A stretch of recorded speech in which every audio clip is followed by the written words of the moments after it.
que é Páscoa? O que é Pentecoste? Quais as principais festas da Bíblia?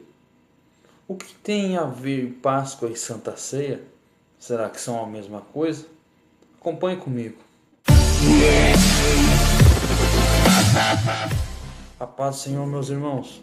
Começamos mais uma aula, a última aula do nosso terceiro trimestre de 2018, da nossa revista Adoração, Santidade e Serviço. Chegamos ao final da nossa lição. Eu acredito que o Senhor Jesus, Espírito Santo, mudou, impactou a tua vida. Tenho certeza que a gente aprendeu muita coisa. Eu quero agradecer a Deus por você ter acompanhado com a gente, ter ficado com a gente até o final, por você que se inscreveu, mesmo sem conhecer o nosso trabalho. Que o nome de Deus venha a ser louvado, exaltado para sempre. Que o Espírito Santo esteja abençoando a tua vida. Em tudo quanto você for fazer, esteja contigo. Deus abençoe vocês. O nosso tema da nossa aula de hoje, aula de número 14, traz o tema para a gente entre a Páscoa e o Pentecoste. Nossa lição 14, nosso texto áureo diz assim: cumprindo-se o dia de Pentecoste, estavam todos reunidos no mesmo lugar, e todos foram cheios do Espírito Santo e começaram a falar em outras línguas conforme o que o Espírito Santo lhes concedia que falasse.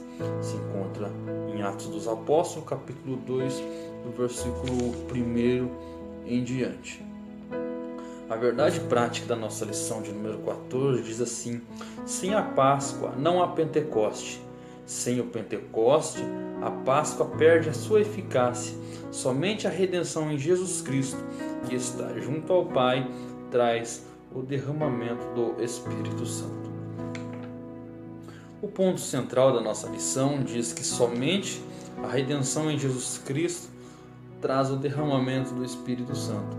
A nossa leitura bíblica em classe se encontra no livro do Êxodo, capítulo 34, versículo 18 ao 29. Os nossos objetivos específicos da nossa lição diz para mostrar que Cristo é a nossa Páscoa, reconhecer a importância do Pentecoste, ou seja, a festa das primícias, e explicar o significado do dia do Pentecoste. A nossa lição de hoje, nossa introdução, vai mostrar para a gente a respeito dessa festa da Páscoa e o Pentecoste. O nosso ponto de número 1 vai dizer para a gente Cristo, a nossa Páscoa.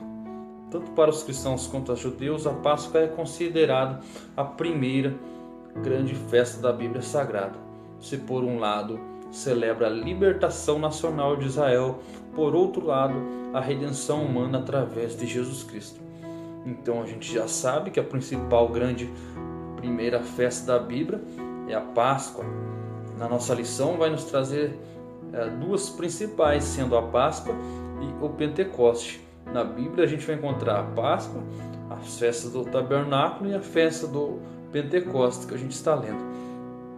E no nosso ponto 1, Cristo é a nossa Páscoa, nosso tópico primeiro, vai dizer para a gente que, por um lado, ela celebra a libertação. Lembra do povo que estava preso no Egito, estava cativo ao Egito, E por outro lado, se a gente considerar, ele simboliza também a redenção humana através de Jesus Cristo.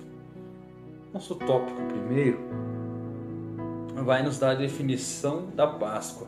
A palavra Páscoa, tipologicamente, pode ser definida como passagem da escravidão à liberdade. E essa interpretação cabe tanto à nação hebreia quanto o crente em Cristo Jesus. Conhecido também como as festas dos pães ázimos, a Páscoa é a mais importante festividade da Bíblia Sagrada, porque marca a aliança formal entre Deus e o seu povo. Como a gente leu aqui, passagem da escravidão à liberdade. A gente sabe que o povo estava preso, e aí Jesus quer libertar o seu povo. E aí vem a famosa Páscoa que a gente está lendo. Nos tópicos posterior a gente vai saber mais alguns detalhes. A definição a gente sabe que é como passagem da escravidão para a liberdade. Na cerimônia pascual, nosso ponto de número 2, vai dizer assim, se você tiver sua Bíblia, Êxodo 12:12 vai dizer que no 11º dia do mês, cada família hebreia tomava um cordeiro, um macho de 1 ano e sem defeito, para imolar no 14º dia. E o sacrifício deveria ser comido reverentemente com pão asmo e ervas amargas. A gente sabe que no 11º dia, aquela família pegava um cordeiro, tinha que ser um cordeiro macho, sem defeito nenhum. Até o 14º dia, esse cordeiro ficava em observação para ver se ele era perfeito. Quando acontecia do 14º dia, se tivesse bom, aí eles comiam este cordeiro com a sua família, né, e junto com pão asmo e ervas amargas. O interessante da gente ver aqui, né, como muitos falam, o porquê a ideia de um Deus que a gente vê desde o começo da Bíblia, né, falando a respeito de sacrifício. Deus era sanguinário, Deus gostava de matar animais? Não. Sacrifício é uma coisa, né? Assassinato ou judiação é outra. Então a gente sabe que Deus era sacerdote e não um ser que gostava de imolar, tirar sangue. Mas a gente sabe que esse sacrifício era comido com a família, né, junto com pães ázimos e ervas amargas. Nosso ponto de número 3, simbologia. Como já dissemos, a Páscoa simboliza tanto a redenção de Israel como a dos gentios, pois através de Jesus Cristo ambos os povos se fizeram um. Aqui a gente vê um pouquinho mais abaixo, né, falando a respeito, parece que dá a entender que a Páscoa e a ceia era a mesma coisa. Não, a Páscoa não era a mesma Santa Ceia. Se a gente vê bem, como a gente falou ali mais atrás no tópico anterior, Êxodo 12:12, a gente vai ver que um cordeiro era imolado para toda a família, ou seja, o pai, a mãe, os seus filhos, não importasse a idade, podiam participar dessa festa, desse jantar. Então, a Santa Ceia não é todo mundo que pode fazer parte, ou seja, tem que descer as águas, como a gente sabe, para poder partir ou tomar o cálice e o corpo de Jesus Cristo. Então, não é a mesma coisa ceia e Páscoa. Como diz assim, ela tem uma expressão, se a gente for olhar simbologicamente, né, tem alguma coisa a ver, mas não é a mesma coisa. Tanto quanto eles comem lá o cordeiro, tudo, e logo após passam sangue nas portas, nos umbrais, a gente pode usar tipologia aplicando a isso, que o sangue que eles passaram na porta, quando a gente está na ceia, né, este sangue de Jesus Cristo a gente passa na porta do nosso coração, para que aquilo que a gente tem de mais precioso não seja roubado. Mas não é a mesma coisa, né? Alguns aplicam essa tipologia só, mas não é a mesma coisa. Páscoa é um e Santa Ceia é outro, né? Na síntese do nosso tópico 1, vai dizer assim que Cristo é o Cordeiro de Deus, a nossa Páscoa. O nosso tópico 2 diz o Pentecoste, as festas das primícias. Sem a Páscoa não pode haver Pentecoste. Isso significa que sem a experiência pascal, as primícias não têm qualquer significado diante de Deus. O sangue do Cordeiro é imprescindível à nossa redenção. Aí nós temos nosso ponto 1, vai dizer sobre a definição. A festa de Pentecostes celebrada 50 dias após a Páscoa recebe as seguintes designações: festa das colheitas, festa da semana das primícias, enquanto a Páscoa era uma cerimônia doméstica, né? O Pentecostes era uma celebração pública. na qual toda a nação louvava a Deus pela sua suficiência. Era também o momento de exercer misericórdia e o serviço social. A gente sabe muito bem que no Novo Testamento, falando a respeito das festas das primícias ou a festa do Pentecoste, como a gente sabe, também as festas das semanas. É interessante a gente entender que a festa do Pentecoste, sendo uma das principais também da Bíblia, ocorria 50 dias depois, ou seja, no 50º dia, ou seja, 50 dias após a Páscoa, né, era celebrada a festa do Pentecoste. E nesse período o que aconteceria? As pessoas levavam ofertas de cereais para o sumo sacerdote fazer oferenda. E não ficava só, acabou a festa da Páscoa, agora a gente vai ficar de boa, né, logo vai vir o Pentecoste. Não era. Tinha isso. Uma diferença entre a Páscoa e o Pentecoste é que a Páscoa era comida com a sua família, era algo ali somente para a família, enquanto o Pentecoste já era uma festa pública, né, que todo mundo poderia participar, toda a nação louvaria a Deus pela sua suficiência, né, por Deus ser grande. Nosso ponto de número 2, falando a respeito do cerimonial, né, mais abaixo, que no finalzinho diz que a cerimônia tinha início no exato instante em que a foice punha-se a ceifar a seara. No momento mais solene, o adorador movia o seu molho perante o Senhor. Levítico 23:11.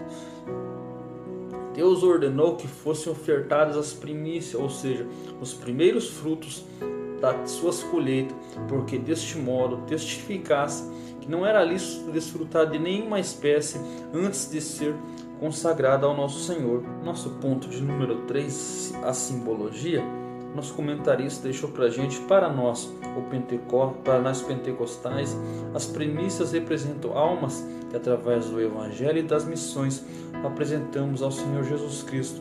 Aliás, ele mesmo comparou ganhar almas como semear e ceifar.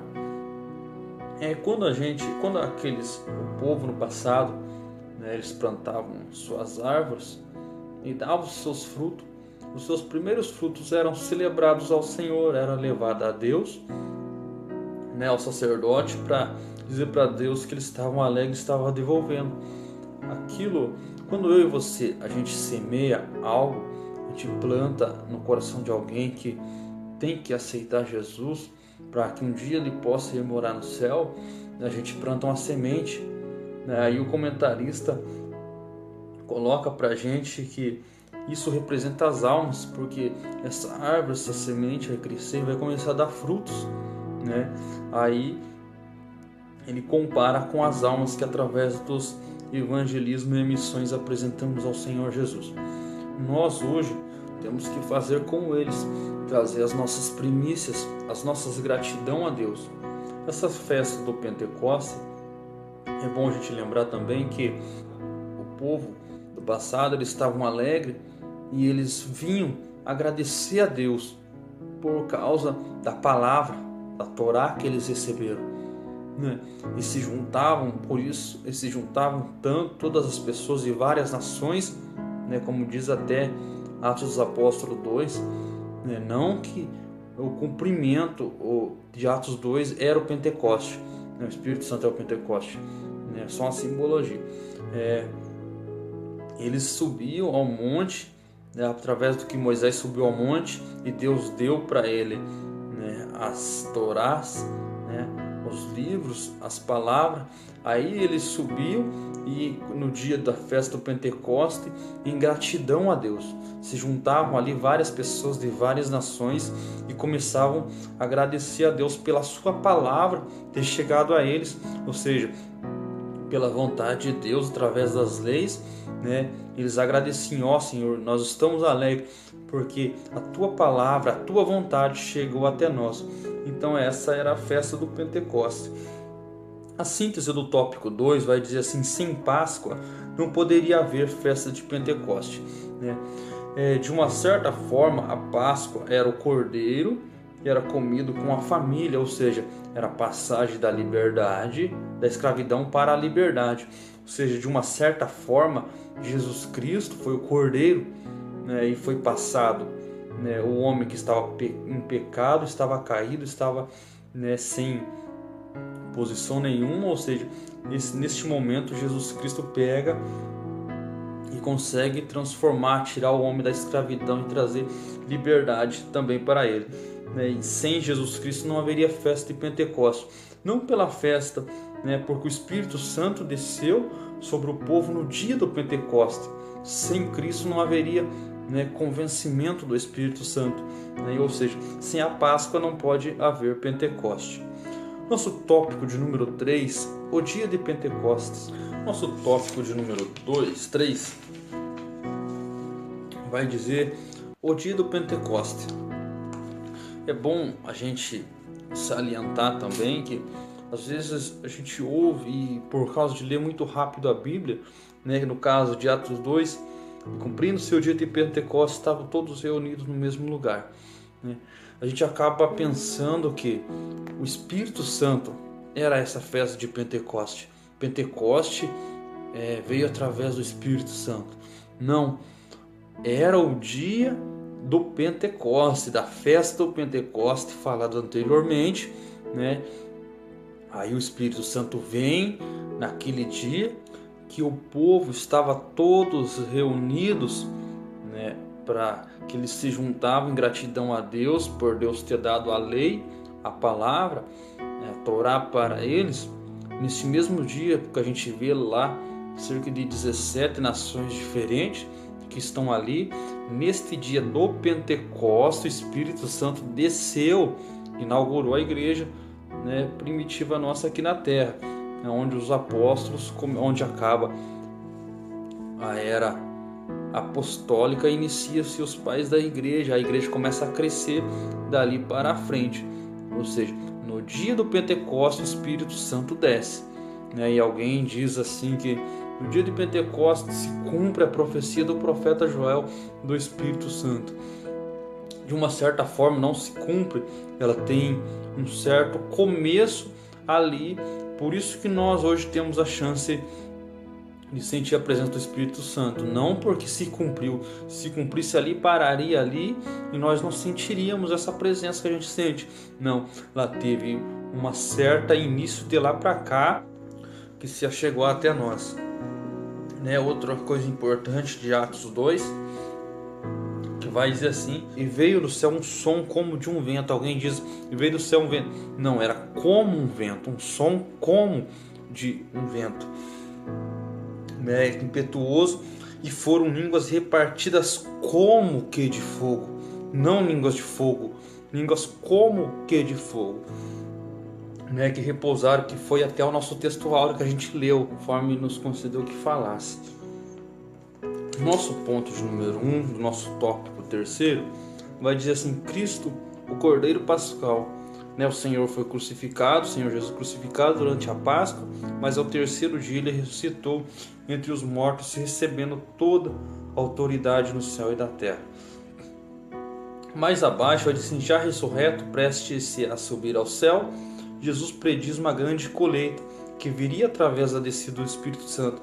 Portanto, os discípulos deveriam esperar até em Jerusalém, até que chegasse o Consolador. O interessante disso que a gente lê ali, já quando a gente vemos nas nossas aulas anteriores sobre que o povo esperava o Messias, agora neste ponto a gente está falando do Messias que morreu no passado, né? Nas aulas anteriores a lição, a Bíblia já vinha exigindo santidade ao Senhor, né? Porque eles teriam que se comportar como uma nação que esperaria o Cristo. Aqui nessa lição que a gente está lendo, Cristo já veio. Então, nesse caso, Jesus já morreu pelo povo. Nós temos uma responsabilidade a mais, nós temos uma obrigação a mais, porque Jesus morreu por nós já, né?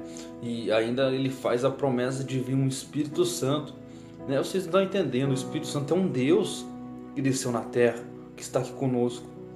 Então temos muito mais obrigação. Às vezes alguém fala, santificação, santidade ao Senhor era o Antigo Testamento. O Novo Testamento tem que ser mais ainda. Temos que buscar mais o caminho da santidade, mais amar a Deus, porque Cristo morreu por nós. E agora manda o Espírito Santo e a gente é muito devedor por causa disso. O nosso ponto 2, o Pentecostes do Espírito Santo. Passados esses 50 dias após a morte de Cristo ocorrida na Páscoa, eis que os discípulos recebem o Espírito Santo no pleno dia de Pentecostes. Cheios do Espírito Santo, eles começam a falar em outras línguas, né, anunciando aos peregrinos que visitavam a Jerusalém as grandezas de Deus. Passam os 50 dias da Páscoa, né, chega a festa do Pentecostes. Na festa do Pentecostes tem cumprimento da profecia de Joel. O Espírito Santo desce, né, e o interessante é que não acaba ali. Dali saem homens convertidos. Você pode perceber que quanto a pessoa é cheia do Espírito Santo, a pessoa é diferente. Você lembra lá no sermão que Jesus diz assim, né? Aqueles que me negarem diante de mim, eu negarei diante do Pai. Quem estava num desses sermões era Pedro, pois Pedro andava com Jesus e Pedro já tinha sido chamado por Jesus muito antes desse sermão. Imagina como ficou a mente de Pedro quando ele nega a Jesus diante dos homens. Aí Jesus morre, Jesus vai à cruz e morre. Imagina como que ficou a mente dele. Pedro já conhecia, viu os milagres, né? E como ficou a mente, não saindo da lição, só para a gente ver o poder do Espírito Santo. Talvez por ele não ser cheio do Espírito Santo, ele fica com medo talvez de morrer e nega, né? Agora Jesus Cristo ressuscita e no dia de Pentecostes, Pedro é cheio do Espírito Santo. E quando acontece o dia do Pentecostes, alguém vai falar, vocês estão embriagados. Pedro já cheio do Espírito Santo e fala, não, esse aqui é o poder do Espírito Santo que Jesus prometeu para nós. Você está entendendo a diferença de um homem cheio do Espírito Santo? É isso que Jesus deixou para nós, o Espírito Santo. Nós podemos ser cheios também da presença do Espírito Santo. Você que está me ouvindo pode ser cheio da presença do Espírito Santo. Você pode mudar a vida. Como foi falado no ponto 1, Cristo Cordeiro Pascal, né? Interessante que a gente tem que perceber uma coisa. Não foi qualquer um que morreu por nós, foi Deus, né? Se o Cordeiro não precisasse ser santo, né? Barrabás, como eu falei aula anterior, ele teria subido na cruz e morrido por nós e estava pronto, mas não era assim, né? Deus não aceitaria Barrabás como um sacrifício. Ele não tinha perfil de cordeiro, ele não tinha perfil de holocausto, né? O Cordeiro Santo, sem mancha, sem pecado, era Cristo, né? Foi um Deus que desceu do céu e morreu por nós. Quando ele morre por nós, ele sobe e fala, eu vou mandar outro Deus da mesma patente de Cristo, o Espírito Santo, e ele está na terra, né? E alguém diz assim que esta cidade, este país que a gente vive só está ruim. Espera o Espírito Santo sair dessa terra. Espera Cristo arrebatar a igreja para ver.